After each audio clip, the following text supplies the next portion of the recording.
Bismillahirrahmanirrahim. Assalamualaikum warahmatullahi wabarakatuh. Alhamdulillahi rabbil alamin. Wabihi nasta'inu ala umuri dunya waddin. Wassalatu wassalamu ala ashrafil anbiya'i wal mursalin. Habibina wa nabiyina Muhammadin sallallahu alaihi wasallam.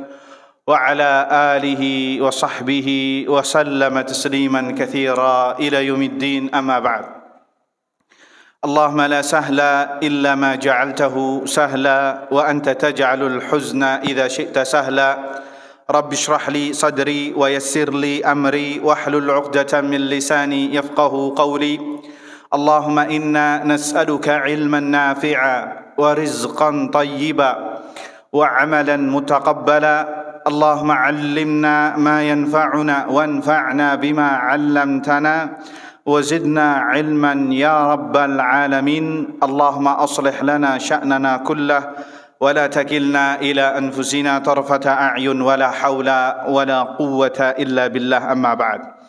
Hadirin wal hadirat jamaah salat tarawih Masjid Al-Istiqamah yang dirahmati Allah Subhanahu wa taala. Alhamdulillah, kita panjatkan puji syukur kepada Allah Subhanahu wa taala, Zat yang telah memberikan kepada kita kenikmatan yang begitu banyak, kenikmatan yang tak terhingga. Di antara nikmat yang wajib untuk kita syukuri bersama setelah nikmat iman wal Islam, nikmat kesehatan dan kesempatan adalah kita dipertemukan dengan bulan yang mulia, bulan yang agung yang dinantikan oleh ribuan kaum muslimin, bahkan yang telah tiada pun menginginkan ingin dihidupkan kembali oleh Allah Azza wa Jalla agar mereka bisa merasakan manisnya bulan ini, yaitu kita dipertemukan dengan bulan Ramadan, bulan mubarak, bulan yang diberkahi, bulan yang penuh dengan maghfirah ampunan Allah Subhanahu wa taala. Ini adalah nikmat yang terbesar yang dikaruniai, yang diberikan kepada seorang muslim. Makanya ada seorang ulama, Syekh Abdurrahman Ibn Nasir As-Sa'di, guru dari Syekh Muhammad bin Salih Al-Utsaimin rahimahullah ta'ala, mengatakan, "Idza da'auta Allah an yuballighaka Ramadan," apabila engkau berdoa kepada Allah agar dipertemukan dengan bulan Ramadan, "fala tansa an yad'uahu an yubarika laka fi." Jangan lupa pula engkau berdoa kepadanya, meminta kepadanya agar engkau diberkahi di bulan tersebut, agar engkau diberikan taufik oleh Allah Azza wa Jalla di bulan tersebut. "Falaysa asy-sya'nu fi bulughihi, innama sya'nu madza sata'malu fihi." Bukan yang terpenting adalah engkau bisa bertemu dengan bulan Ramadan namun engkau sia-siakan, engkau tidak melaksanakan amal saleh. Akan tetapi yang lebih terpenting dari itu, kata Syekh Sa'di rahimahullah, madza sata'malu fi, apa yang engkau lakukan, engkau perbuat dari amal ibadah di bulan tersebut. Ini yang lebih terpenting dari hanya sekedar bertemu saja. Alhamdulillah, kita sekarang dipertemukan oleh bulan Ramadan, nikmat yang luar biasa. Maka kita meminta kembali kepada Allah Azza wa Jalla agar kita diberikan taufik dan hidayah agar bisa melaksanakan amal saleh, entah itu yang wajib ataupun yang sunnah. Al-qiyam, as-siyam, melaksanakan qiyam, melaksanakan siyam, qiraatul Quran, membaca Al-Quran, sadaqah, birrul walidain dan lain sebagainya. Maka kita kerahkan untuk bisa mengamalkan amalan tersebut, amalan-amalan kebaikan di bulan yang mulia ini. Ikhwani fiddin wal akhwat, a'azzani Allah wa iyyakum. Berkaitan dengan orang yang berpuasa, ya, ini kita membahas tentang, insyaallah, tentang adab-adab orang yang berpuasa. Sebelum kita membahas sedikit masalah adab-adab, perlu kita ketahui bersama, dalam masalah orang yang berpuasa, Nabi SAW telah menggolongkan ada dua orang, ada dua tipikal orang yang berpuasa di bulan Ramadan. Golongan yang manakah kita? Apakah golongan yang pertama? Apa golongan yang kedua? Golongan pertama yang disebutkan oleh Nabi SAW, hadis diriwayatkan Bukhari dan Muslim, hadisnya terkenal, insyaallah semuanya hampir hafal. "Man shama Ramadana imanan wahtisaba ghufira lahu ma taqaddama min dzambihi. Barang siapa yang beribadah, yang berpuasa Ramadan, di bulan Ramadan, karena keimanannya kepada Allah Subhanahu wa taala, wa ihtisab, mengharap pahala Allah Azza wa Jalla, yakni ikhlas, tidak riya, tidak sum'ah, tidak ingin dipuji, tapi mengharap pahala dari Allah Azza wa Jalla. Apa kata Nabi sallallahu alaihi wasallam? Ghufira ma taqaddama min dzambihi, maka akan dihapuskan dosanya yang telah lampau. Mudah-mudahan kita masuk dari golongan yang pertama ini. Allahumma amin. Ataukah golongan yang kedua? Na'udzubillah, kebalikan dari golongan pertama. Apa kata Nabi sallallahu alaihi wasallam? Rubba sha'imin hadzuhu min siyamihi al-ju' wal 'atash. Betapa banyak orang yang berpuasa yang hanya memetik dari dahaga dan hausnya saja, atau dahaga dan laparnya saja. Hadis diriwayatkan Ibnu Majah, Hakim, dan dinilai hasan sahih oleh Syekh Al-Albani rahimahullahu taala. Mau masuk golongan manakah kita? Apakah golongan pertama ataukah golongan kedua? Itu semua tidak terjadi kecuali dengan hasil usaha kita, dari jerih payah kita tentunya setelah taufik minallah, taufik dari Allah Subhanahu wa taala. Kemudian hasil usaha kita ikhtiar, apakah kita masuk golongan pertama atau golongan kedua. Tidak hanya berpangku tangan saja. Oleh karenanya maka, agar kita masuk dalam golongan yang pertama, yang diampuni dosanya oleh Allah Subhanahu wa ta'ala, maka kita harus perhatikan fikih Ramadan, adab-adabnya. Tidak hanya sekedar siam, berpuasa, menahan makan dan minum saja, tapi ada adab-adab yang mungkin jauh lebih penting ketimbang hanya sekedar makan dan minum saja. Saya bawakan sebuah kitab, Mausu'atu al-Adab al-Islamiyah, Ensiklopedia Adab al-Islami, karya Syekh Abdul Aziz bin Fathi As-Sayyid Nada hafizahullahu ta'ala. Beliau orang Riyadh, ya, berada di Riyadh, hafizahullahu ta'ala, semoga Allah menjaganya. Akan membahas tentang adab as-siyam, ya. Ini 2 jilid kitabnya, ya. Ini saya bawakan jilid yang kedua. Di sini beliau sebutkan ada sekitar, banyaknya, tapi kita ambil poin-poin pentingnya saja dari masalah Ramadan, karena di sini beliau sebutkan adab-adab puasa secara umum, baik itu Ramadan atau puasa sunnah. Ada 21, tapi kita sebutkan tentang yang berkaitan dengan bulan Ramadan dan adab siyam di bulan Ramadan. Ikhwani fiddin, a'azzani Allahu wa iyyakum. Kita sebutkan mana alamannya, tadi hilang lagi. Adab siam. Nah, adab yang pertama yang harus kita perhatikan adalah an-niyah as-salihah. Kita dalam berpuasa harus memiliki niat yang salihah, yang baik dan yang benar dalam masalah berpuasa. Tidak hanya sekedar makan dan minum saja, menahan makan dan minum saja, atau sebagian lain, ya, ada ya orang seperti ini, yakni berpuasa karena nggak enakan, ya, sama anak, istri atau suami, nggak enakan sama keluarganya yang lain berpuasa, dia sebenarnya nggak mau puasa, cuman nggak enakan. Ini bukan niat yang benar. Atau dia berpuasa dalam rangka untuk menurunkan berat badan. Ini banyak nih seperti ini. Dalam rangka untuk menurunkan berat badan, niat utamanya. Kita berbicara niat utama, bukan karena lillahi ta'ala. Ya, atau dalam rangka, ya, misal saran dari dokter. Saran dari dokter untuk menurunkan berat badannya karena kegemukan misalkan. Kemudian dia berpuasa. Maka pertanyaannya, apakah dia dinilai sebagai orang yang sedang beribadah puasa? Apakah tidak? Jawabannya tidak, dan tidak mendapat pahala. Orang yang mendapatkan pahala dari puasanya adalah niatnya tatkala lillahi ta'ala. Dalilnya tadi hadis yang kita bacakan, golongan yang pertama, man shoma ramadhana imanan wahtisaba. Barang siapa yang puasa di bulan Ramadan karena iman, yakni meyakini bahwasanya Allah yang mensyariatkan ibadah saum ini, secara iman, wa ihtisab, mengharap pahala Allah Azza wa Jalla, agar dimasukkan ke dalam surga, agar diampuni dosanya, agar mendapatkan keridhaan Allah, agar mendapatkan pahala Allah dari puasanya tersebut, maka ghufira lahu ma taqaddama min dzambihi, maka akan dihapusi dosanya. Jadi harus karena Allah Subhanahu wa ta'ala. Itu diantara niat yang benar dalam rangka beribadah shaum. Niat yang benar berikut yang disebutkan oleh para ulama adalah agar mendapatkan predikat takwa. Agar mendapatkan predikat takwa.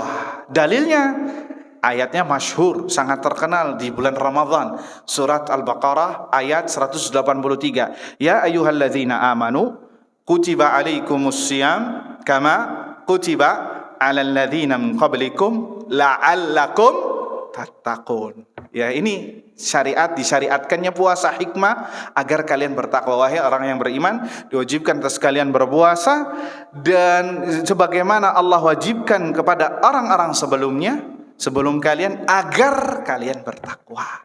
Barang siapa yang berpuasa Ramadan agar dia bisa bertakwa, maka dia dinilai ibadah.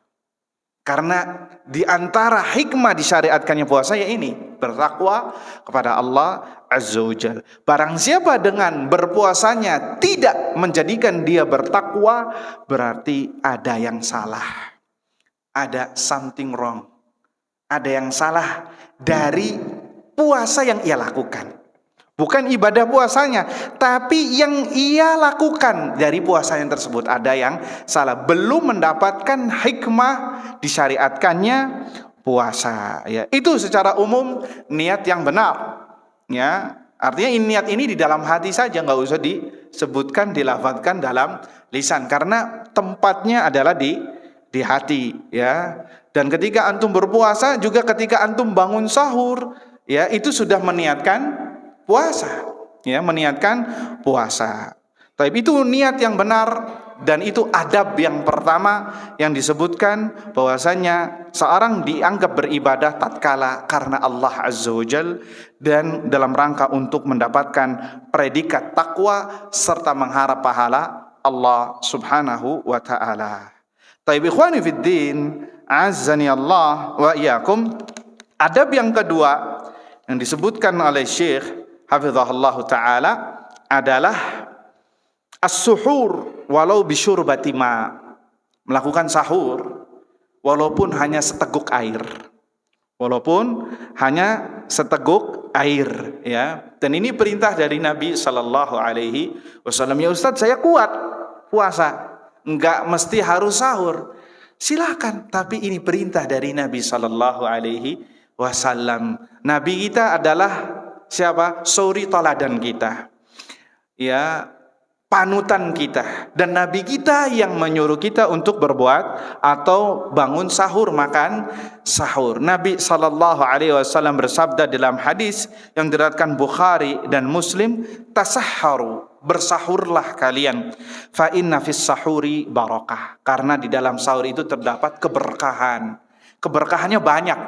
Ya, di antaranya yang disebutkan oleh para ulama, antum bangun di sepertiga malam terakhir, yang mana kalau antum berdoa di sepertiga malam terakhir itu mustajabud da'wah, doa antum dikabulkan oleh Allah Subhanahu wa ta'ala. Allah turun ke langit dunia di sepertiga malam terakhir, kemudian berfirman, man yastaghfiruni fa'aghfira lakum, siapa yang beristighfar, memohon ampun kepadaku, akan kukabulkan, akan kuampuni.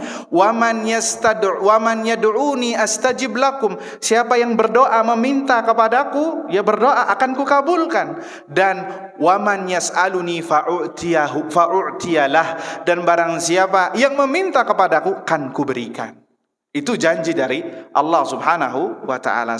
Sehingga ketika seorang bangun sahur dan berdoa kepada Allah Azza wa Jalla, ini diantara keberkahan, ya, kita bicara keberkahan, maka akan diijabah. Kemudian diantara keberkahannya adalah orang yang sahur akan mendapatkan salawat dari para malaikat, akan mendapatkan salawat dari para malaikat. Nabi kita sallallahu alaihi wasallam bersabda, artinya ana lupa, sesungguhnya para malaikat bersalawat ya, mendoakan kebaikan kepada orang yang melakukan sahur. Melakukan sahur, dan doanya malaikat itu mustajab karena mereka tidaklah melakukan kecuali atas izin perintah Allah Subhanahu wa taala. Kemudian keberkahan berikutnya adalah mendapatkan kekuatan. Antum makan, ya, mendapatkan makan dan minum agar bisa beribadah nanti di siang harinya, ya. Bahkan mungkin sampai zuhur akan diberikan kekuatan oleh Allah Azza wa Jalla dari makan sahur tersebut. Berbeda dengan orang yang tidak makan sahur atau tidak bersahur, maka kita lihat jam 8 sudah lemes. Bawaannya lemes, ya, di kantor teler mungkin, atau di pasar enggak seperti orang yang sahur. Lihat barokah yang disebutkan oleh Nabi sallallahu alaihi wasallam. Ya, ikhwani fid din, azani Allah wa iyyakum. Kemudian juga Nabi sallallahu alaihi wasallam bersabda, faslun ma baina siyamina wa siyami ahli kitab akalatu as-sahar. Pembeda antara puasanya kita dengan puasanya ahlul kitab. Siapa itu ahlul kitab? Yahudi dan Nasara adalah makan sahur. Kalau mereka enggak makan sahur, enggak bangun sahur. Puasanya mereka, puasanya Yahudi dan Nasara sebelum Islam adalah kalau sudah tidur malam, sudah, berarti dia harus menahan puasa sampai maghrib lagi. Ya, jadi kalau antum habis tarawih tidur, ya, tidur, walaupun tidurnya sebentar, maka haram baginya untuk makan dan minum sampai maghrib berikutnya. Bisa dipahami? Itu puasanya ahlu Alkitab. Dan puasanya umat Nabi Muhammad SAW tidaklah demikian, walaupun di awal-awal seperti itu.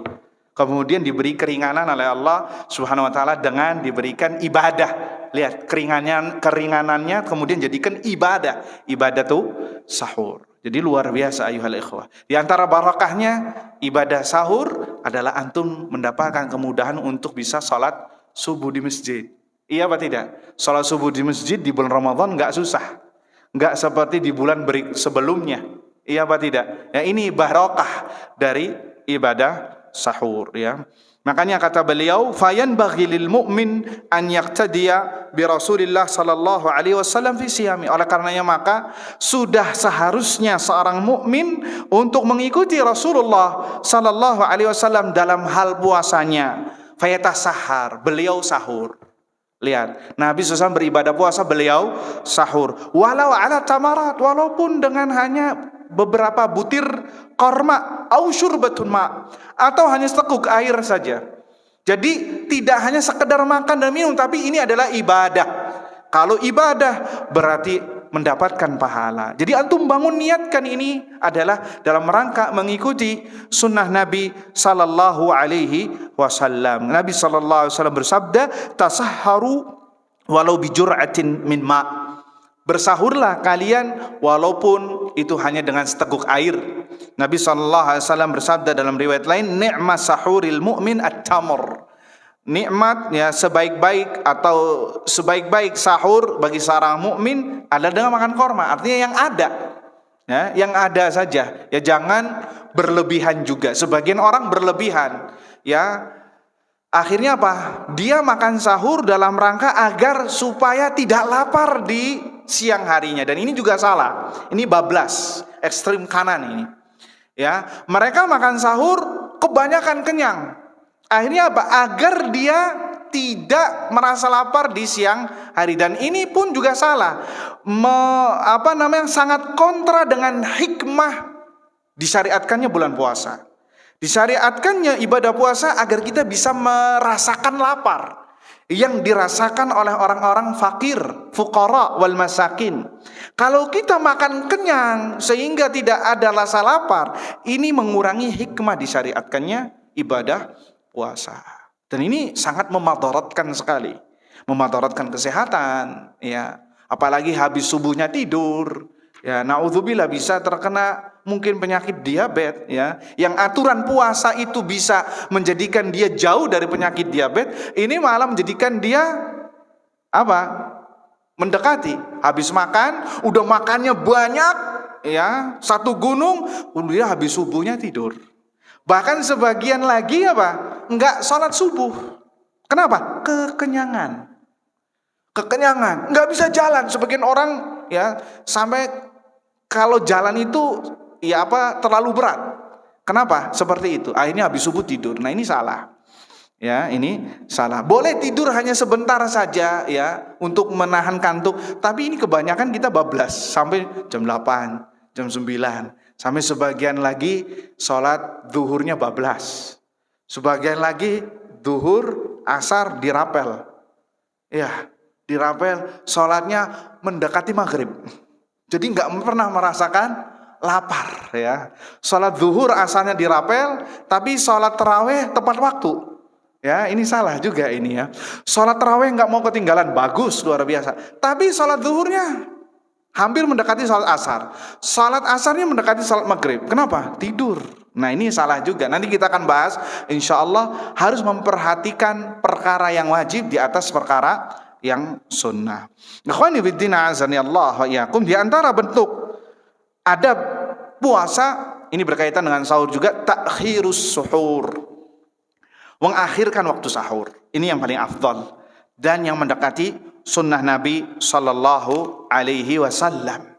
Ya, Nabi sallallahu alaihi wasallam bersabda dalam hadisnya, "Bakiru bil iftar wa akhiru as-sahur."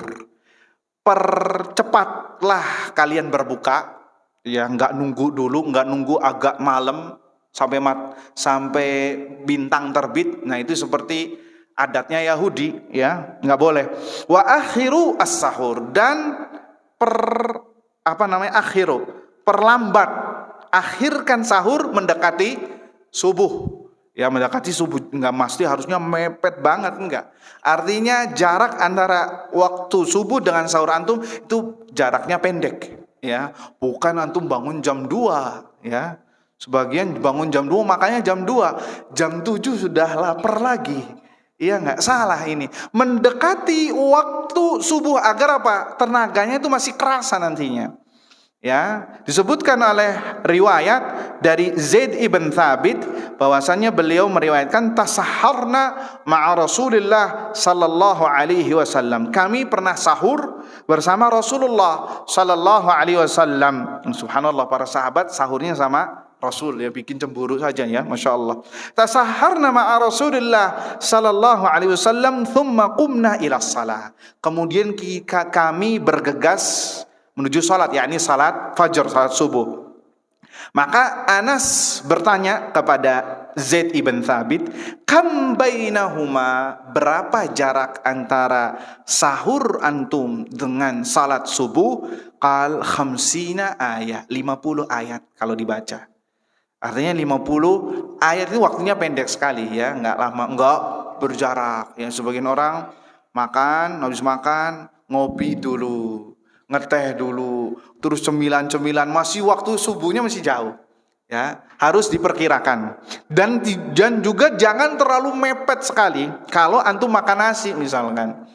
Ya, akhirnya banyak kasus ketika dia makan azan subuh. Bagaimana hukumnya? Ketika antum makan sahur ternyata Allahu Akbar, Allahu Akbar. Apakah berhenti makan sahur ataukah tidak? Ya, ini banyak pertanyaan yang masuk di setiap bulan Ramadan. Maka dijawab oleh para ulama, di antaranya juga Syekh Al-Albani rahimahullahu taala, bahwasanya ini perlu ditafsil, perlu diperinci. Kalau antum belum memulai sahur, yakni belum makan, ya, baru bangun tidur kemudian sudah adzan, ya, maka sudah tidak boleh lagi makan dan minum. Tidak boleh makan lagi atau minum, ya, kalau antum belum. Tapi kalau lagi proses sahur, lagi makan, ya, antum sudah disediakan, sudah piring, sudah ada nasi, mau makan atau ketika makan, ya, kemudian azan, maka segera dilanjutkan, ya, secepatnya dan secukupnya sampai habis, ya.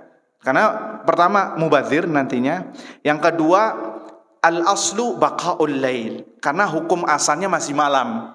Hukum asalnya masih malam. Jadi dilanjutkan sampai dengan sesegera mungkin, Ya, bukan berarti segera mungkin ini dan secukupnya ini antum sudah habis, nambah lagi, buka magicom lagi, memumpung katanya. Nah, itu bukan seperti itu ya. Artinya secukupnya, segera dihabiskan karena sudah dihidangkan. Sudah dihidangkan, sudah habis itu minum ya, selesai, khalas, langsung pergi ke masjid. Bisa dipahami ya, ikhwah? Jadi perlu ditafsil, perlu diperinci. Kalau belum sahur, maka khalas, berarti belum rezekinya antum. Rezekinya nanti maghrib. Ya, kemudian kalau lagi masih makan sahur, maka lanjutkan dengan segera mungkin. Ya, itu disebutkan oleh para ulama kaidah dalam masalah ini, kaidah fiqhiyah. Ya juzu ma'al istidamati ma la yajuzu fil ibtida. Boleh dilanjutkan ketika masih berlanjut dan tidak diperbolehkan ketika ingin memulai. Yakni contohnya dalam makan sahur di waktu fajar. Taib ikhwani fiddin a'azzani Allah wa iyyakum. Kemudian ada berikutnya adalah yang ketiga, adamul ifrat fi akli fis sahur. Yang ketiga apa yang keempat? Yang keempat, tidak berlebih-lebihan ketika makan sahur. Ya tadi telah kita jelaskan ya, dalam rangka supaya enggak lapar ya. Makan yang banyak akhirnya subuhnya kelewat, ingin ngaji ya, setelah subuh baca Quran, matanya sudah 5 watt. Kenapa? Kenyang. Kalau sudah kenyang, mata yang kena, ngantuk. Ya, mata yang kena. Sama ketika antum berbuka puasa, ketika makannya banyak ketika buka puasa, akhirnya maghribnya susah atau isanya susah. Isanya susah, terawihnya apalagi. Makanya banyak yang satu persatu mengundurkan diri. Iya apa tidak? Dan safnya ada kemajuan nantinya. Maju. Nanti yang ada hanya jamaah abadi. Ya, yang di bulan Sya'ban, di bulan Rajab salat di masjid ya itu orangnya, itu lagi. Ya, kemana mereka? Sudah nggak ada, dibawa sama setan fotokopian. Ya, setan sudah dibelenggu katanya. Iya, setan sudah dibelenggu, tapi ingat ada setan fotokopian. Sama itu setan fotokopian diri kita masing-masing. Innan nafsa la ammaratun bisu. Sesungguhnya jiwa ini selalu mengajak kepada keburukan. Disebutkan oleh Allah di dalam Al-Quran surat Yusuf ya. Jadi jangan berlebihan ketika makan sahur atau ketika berbuka. Makanya yang paling hikmah itu ketika isya dan ketika subuh ya, dan maghrib juga harus diperhatikan masalah ini. Kenapa? Karena kaum muslimin sedang sahur dan ketika berbuka. Ketika maghrib ya, sejatinya diberikan waktu ruang iqamah lebih lama daripada di luar bulan Ramadan. Misal kalau di bulan Ramadan, di luar bulan Ramadan 10 menit qamatnya, mungkin ditambahin 5 menit jadi 15 menit karena lagi pada berbuka. Jadi supaya kaum muslimin tidak masbuk. Iya apa tidak? Kemudian waktu isyanya mungkin di qomatnya diperhatikan juga. Mungkin sebagian ada yang setengah jam, sebagian masjid lagi ada yang 45 menit ya, keadaan berbeda-beda. Kenapa? Agar mereka kaum muslimin yang sedang berbuka, wabil khusus bukanya makanan berat ya, kan habis maghrib itu pulang lagi ke rumahnya makan yang berat. Iya apa tidak? Dan orang Indonesia kalau nggak makan nasi yang nggak dikatakan makan. Iya apa tidak? Akhirnya kalau isyanya dimajukan, wah yang ada pada baru baca sabihisma aja sudah ya kenapa? Efek kekenyangan tadi. Ini berat sekali nih, imamnya bacanya panjang ini. Wah nggak mau sholat di sini lagi. Sholat cari yang imamnya bacanya ekspres. Kan itu yang terjadi. Iya nggak? Kenapa? Efek dari makan yang berlebihan. Efek dari makan yang berlebihan. Padahal imamnya bacanya itu aja. Cuman karena dianya kenyang, ya, udah kakinya berjalan-jalan terus kalau lagi karena kecapean, ya, sebagian orang kakinya nggak mau diem, ya, ketika sholat, ya, pengennya duduk. Ya, kenapa? Efek dari makan berlebihan. Makanya isya itu harus diperhatikan. Ya, isya diperhatikan agar kaum muslimin yang makan berat bisa turun nasinya. Kalau isyanya sama sebelum Ramadan ya ini menyusahkan nantinya. Begitu juga subuh.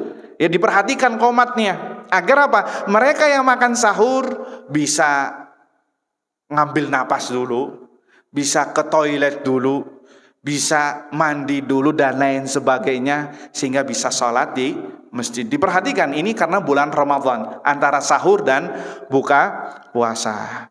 Ikhwani fiddin azani Allah wa iyyakum. Adab berikutnya tentang masalah adab puasa adalah, ini penting ya ikhwah, hifdzul jawarih asna as-siyam, menjaga anggota tubuh ketika kita puasa. Menjaga anggota tubuh ketika puasa, wabil khusus masalah pandangan. Masalah pandangan ya, karena dosa yang paling gampang dilakukan oleh manusia itu menjaga pandangan. Ya, antum keluar dari kompleks ini saja, ya kalau nggak bisa menjaga pandangan, ya sudah kemana-mana. Apalagi banyak yang tidak, yakni banyak syaitan fotokopian tadi ya, di bulan Ramadan atau di luar bulan Ramadan lebih banyak lagi. Maka orang yang berpuasa harus menjaga pandangannya ya, khususan fi zamanin sya'a fi tadarruj was sufur fi umumil bilad islami. Apalagi sekarang banyak sekali orang-orang yang bertabarruj, berkhias, wanita yang berkhias, yang tidak berjilbab ya, yang memakai pakaian ketat dan lain sebagainya. Maka wajib baginya untuk menjaga badannya, anggota tubuhnya. Wabil khusus adalah pandangan ya, wabil khusus pandangan. Kenapa? Fa innal insana idza hafidha jawarihahu, karena seorang apabila menjaga anggota tubuhnya, matanya, tangannya, lisannya, telinganya, kemaluannya, kakinya, terhadap apa yang diharamkan oleh Allah Subhanahu wa taala ketika dia berpuasa, selama dia berpuasa, maka fa innahu yata'awwad ala dzalik, maka dia akan kebiasaan nantinya, akan terbiasa. Karena didikan bulan Ramadan menjadikan dia menjaga anggota tubuhnya dari hal-hal yang diharamkan, maka lambat laun dia akan menjadi berperangai dengan perangai tersebut di bulan Syawal, di bulan Dzulqa'dah, di bulan Dzulhijjah. Nah, inilah hasil dari takwa dari dia berpuasa. Ya, dalam peribahasa Arab dikatakan man ta'awwada ala syai'in shara ahlahu. Barang siapa yang terbiasa dengan sesuatu, maka lambat laun dia akan menjadi ahlinya, akan menjadi pakarnya. Antum tiap hari, ya ibu-ibu misalkan berkutat di dapur terus. Sebelum menikah nggak tahu gula sama garam. Ya ada tuh yang seperti itu. Tapi ketika menikah dipaksa untuk tahu garam, mana lada, mana gula merah, ya. Mana masak mecin dan lain sebagainya. Akhir yang tadi nggak bisa masak jadi bisa masak. Kenapa? Dipaksa untuk apa? Berkutat di dapur. Sehingga dia punya anak pun sudah bisa ngajari anaknya untuk apa? Masak. Kenapa? Dipaksa. Man ta'awwada ala syai'in shara ahlahu. Barang siapa yang terbiasa atas sesuatu, maka dia akan menjadi pakarnya suatu saat nanti. Dan itu kaidah dalam setiap perkara, entah itu dunia atau perkara akhirat ya. Dan inilah hikmah di antara hikmah disyariatkannya puasa. Makanya Jabir bin Abdullah radhiyallahu anhu mengatakan, "Idza sumta falyasum sam'uka wa basaruka wa lisanuka anil kadhibi wal maharim." Jika engkau puasa, maka puasa juga pendengaranmu, penglihatanmu, lisanmu ya, dari hal-hal yang dusta dan yang haram. Harus kita jaga. Ya, harus kita jaga. Jangan sampai sama. Wala taj'al yauma saumika wa yauma fitrika sawa. Jangan engkau jadikan keadaanmu ketika berpuasa dengan tidak berpuasa itu sama. Ya. Ketika nggak berpuasa berkata dusta, ghibah, ya ibu-ibu ngegosip, ya ngegosip. Kalau nggak ngegosip kepalanya pusing katanya. Ya ada tuh yang kayak gitu.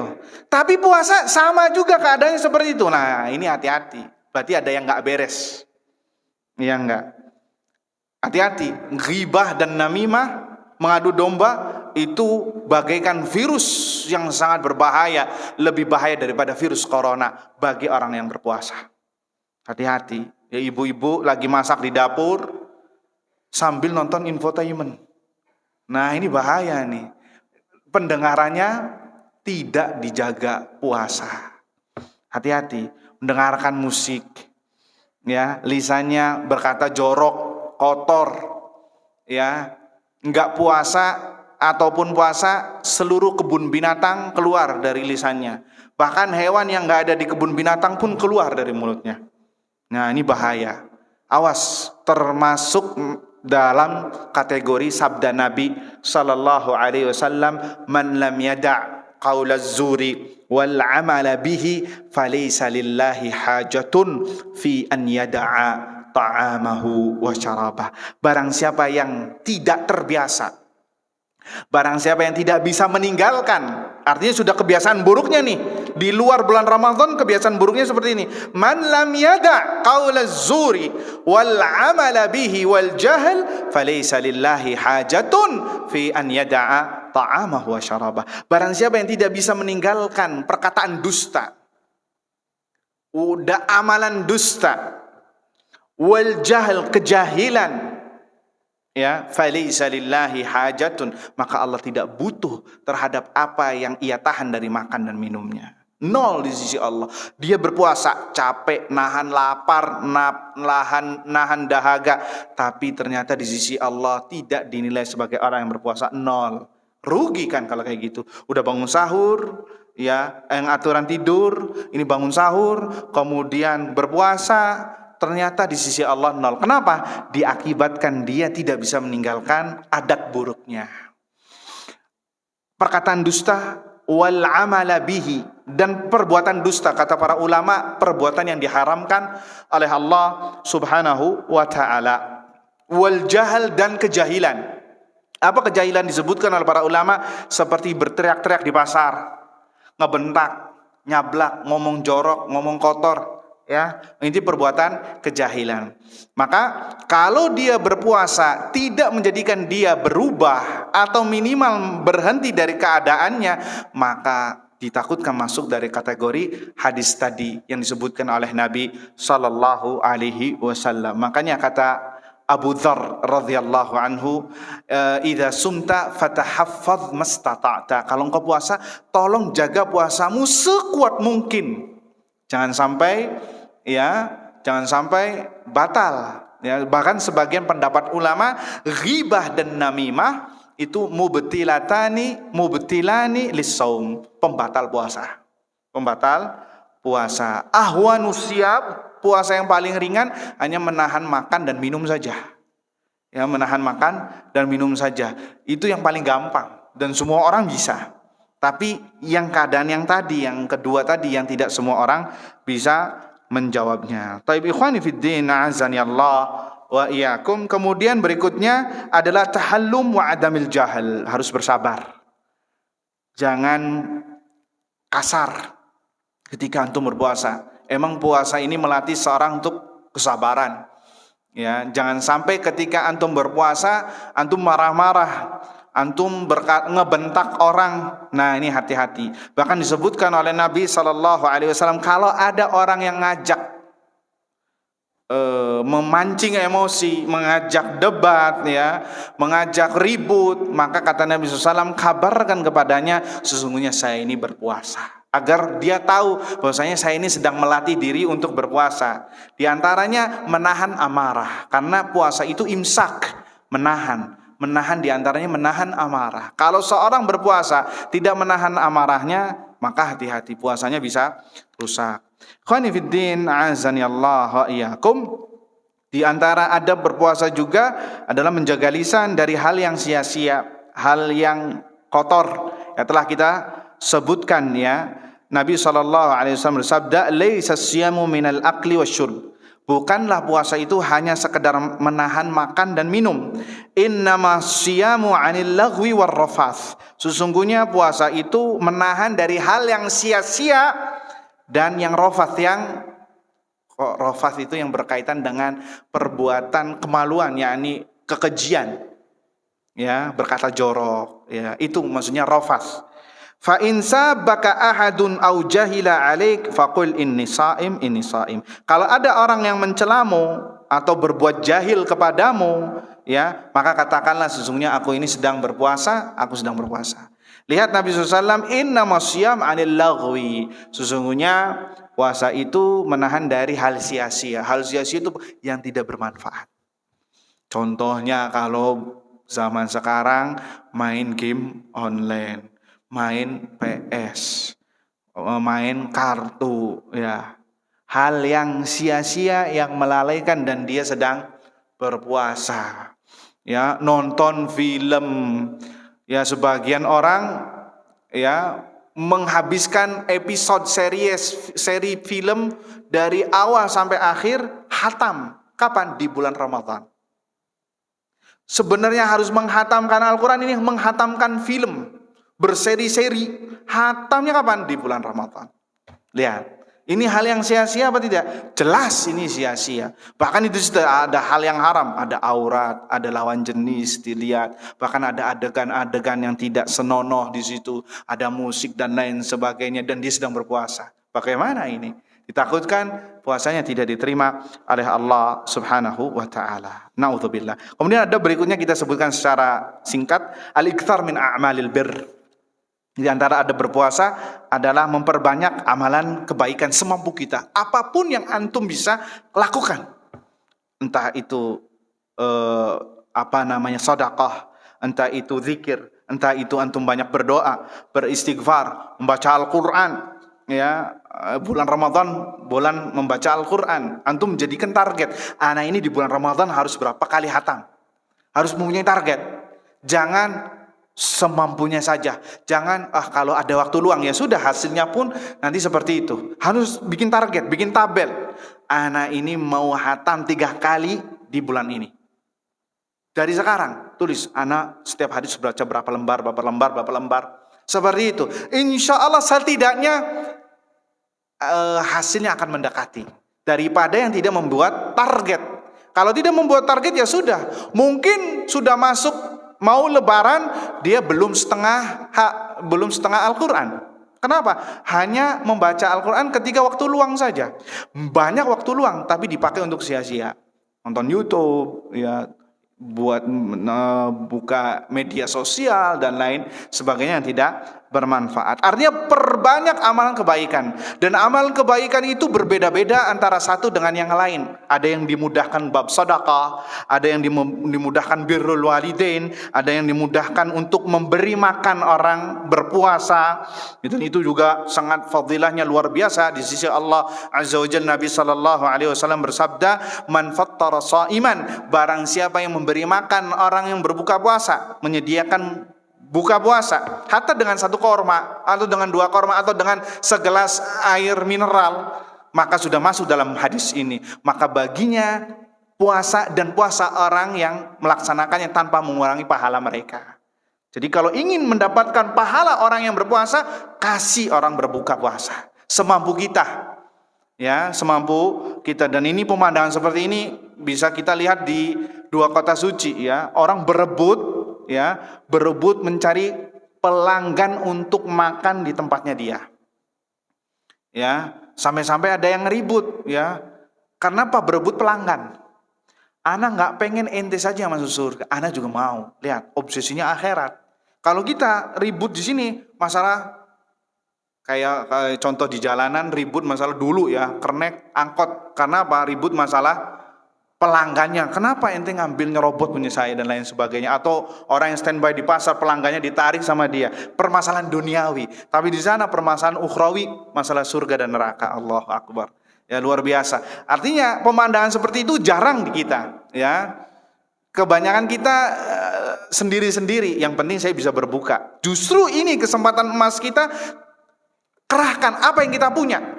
Ya, entah itu antum sumbang kepada masjid yang mengadakan misalkan buka bersama kecil-kecilan bagi orang yang ingin ke masjid, ya, kasih. Atau antum keluar di jalan, ya, kasihkan korma, kasihkan apa takjil, itu juga masuk dalam bab man fattara shaiman, barang siapa yang memberi makan orang yang berbuka puasa, maka baginya pahala orang yang berpuasa tanpa mengurangi pahala mereka, ya. Ikhwani fiddin, azani Allah wa iyyakum. Kemudian ada berikutnya, mempercepat berbuka, jangan diperlambat, nggak boleh. Minimal antum batalkan. Dan ini penting, ya. Antum batalkan dulu buka puasa, kemudian salat maghrib di masjid bagi laki-laki, ya. Setelah itu baru berbuka yang berat kalau bagi ingin yang memberat. Jadi jangan kebalik, berbuka dulu akhirnya salat maghribnya ketinggalan, ini termasuk kesalahan. Tapi ikhwani fiddin, azani Allah wa iyyakum. Kemudian doa ketika berbuka. Doa ketika berbuka yang valid, yang sahih dari Nabi sallallahu alaihi wasallam adalah dhahabat dhama'u wa batallatil uruqu wa thabatal ajru insyaallah. Ini yang valid, hadisnya diriwayatkan oleh Abu Daud dan Hakim dan disahihkan oleh Hakim dan disepakati oleh Imam Az-Zahabi. Dhahabat dhama'u, telah basah, telah hilang rasa dahaga. Wabtallatil uruqu, dan telah basah urat-urat apa ini namanya, kerongkongan, ya. Wasabatal ajru insyaallah, dan telah mendapatkan pahala dari Allah insyaallah. Ini yang valid dari Nabi SAW dan dibaca setelah antum minum, karena hadisnya wabtallatil uruqu, telah basah urat kerongkongan. Jadi antum makan korma, ya, baca bismillah, kemudian minum sedikit, ya, kemudian baca doa ini. Bisa dipahami? Adapun doa yang terkenal itu apa, yang masyhur? Allahumma lakasumtu, ya. Sebenarnya tidak masalah kalau dibaca sekali saja. Tapi kalau dirutinkan, ini nggak boleh. Kenapa? Hadisnya lemah. Hadisnya lemah, dan doa bagian dari ibadah. Doa bagian dari ibadah. Kalau dirutinkan sedangkan hadisnya lemah, maka dikhawatirkan masuk dalam kategori bid'ah yang dilarang oleh Nabi Shallallahu Alaihi Wasallam. Taib, itu saja. Yang terakhir ini yang disebutkan oleh Syekh, menjauhi hal-hal yang bisa membatalkan puasa. Dan membatalkan puasa itu kajian khusus lagi, ya. Kalau disebutkan bisa sampai 11:30. Dan ini saja sudah sebagian melihat jam-jam terus ini, ya. Intinya membatalkan masalah puasa banyak. Makan, minum. Ya, kalau kita bahas masalah makan dan minum aja ini banyak. Masuk di dalamnya juga adalah sesuatu yang masuk ke tubuh kita. Seperti apa? Seperti masuk jarum suntik. Batal apa tidak? Vaksin itu juga batal apa tidak? Kemudian obat tetes ke mata, ke telinga, ke hidung, batal apa tidak? Kemudian berbekam, fasdu, donor darah, itu juga batal apa tidak? Ini masuk di dalam pembatal puasa. Intinya kita sebutkan, ya, mungkin sebagian penasaran. Kalau jarum suntik, kalau kata para ulama, kalau itu adalah bahan nutrisi, isinya nutrisi, gizi yang dimasukkan ke dalam apa ini namanya, urat, ya, maka itu membatalkan puasa. Kalau hanya sekedar bukan nutrisi, kayak misalkan apa namanya, suntik tetanus, ya, nggak tahu vaksin mengandung tentang gizi apa tidak? Tidak, ya. Kalau tidak salah MUI memfatwakan tidak membatalkan. Tapi kalau diakhirkan di waktu maghrib itu jauh lebih selamat. Jauh lebih selamat terhadap puasa antum. Kemudian donor darah itu membatalkan puasa, berbekam juga membatalkan puasa, fasdu juga membatalkan puasa karena mengeluarkan darah. Karena kata para ulama, darah itu adalah hasil nutrisi makanan yang pernah kita makan. Jadi hasilnya darah. Nah, ketika antum mengambil darah, berarti sama saja mengambil makanan yang sudah dimakan. Paham? Maka menurut ulama ini membatalkan puasa. Nabi SAW bersabda, aftara al-hajimu wal mahjum, telah batal orang yang membekam dan yang dibekam. Jadi kalau ingin bekam ya malam hari, habis taraweh, ya, habis taraweh. Kalau dokternya mengatakan antum ini harus diobati dengan bekam sekarang juga, berarti antum harus batalkan puasa dan berbekam dan harus diganti puasanya. Bisa dipahami? Harus diganti puasanya. Wallahu taala a'lam bissawab. Mungkin ini saja yang bisa disampaikan.